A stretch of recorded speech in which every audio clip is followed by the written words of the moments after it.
Hi, I'm Emily Rose. And I'm Dan Philgreen. Welcome to the weekend edition of Shell Point Today for July 27th, 28th, and 29th. Well, it's the weekend, and that means the Village Church's Associate Pastor, David Pavey, is here to deliver another inspiring devotional. In 1970, when the Iron Curtain separated Western Europe from the Communist East, I had joined several colleagues on a clandestine trip to deliver Christian literature to believers in Romania. We tracked down Director of Resident Life, Laura Slack, to learn all about her dedication to conservation.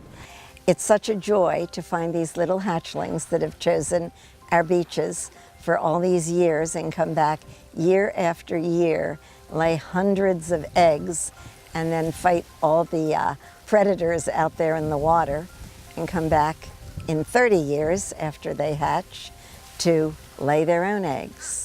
And we hit the brakes to check out a small car that garners a lot of attention. And this one is owned by Bart Sharp, and he was kind enough to bring it on the show today and show it to us. Bart, it's good to see you. Good morning, Rich. But first, we're heading to the final frontier for our look back on this day in history.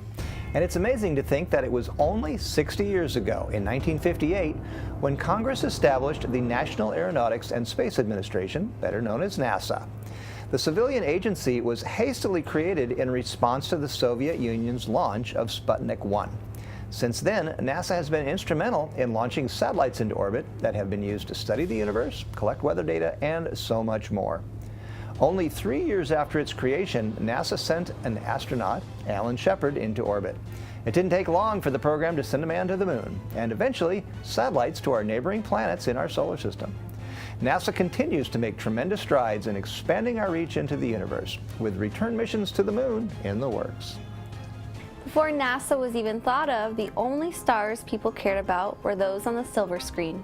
And this Monday, you can catch a performance from the legendary Gregory Peck as part of the Monday classic movie, Gentleman's Agreement.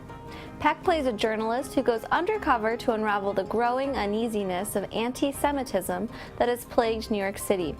This feature would go on to win the Best Picture at the 1947 Academy Awards, and now you can catch a viewing of it this Monday at 6:45. Grab some popcorn and join your friends and neighbors for this special movie showcase. Before you catch that classic, why not first check out the next installment of the popular Ding Darling documentary series? The latest feature will be The $1 Million Duck. You will learn all about the federal duck stamp, from its humble 1934 beginnings as a conservation program to becoming the center of attention at an annual wildlife art contest. It's an incredible adventure that certainly won't have you crying foul. As always, representatives from the J.N. Ding Darling Refuge will be on hand to answer any of your conservation questions. It's all happening at 12:30 this Monday at the Grand Cypress Room. Conservation is a major concern for many residents as well as employees. That includes Director of Resident Life, Laura Slack. When she's not keeping the action churning at Shell Point, Laura is on the beach patrol. There she straps on a badge, all to protect endangered sea turtles.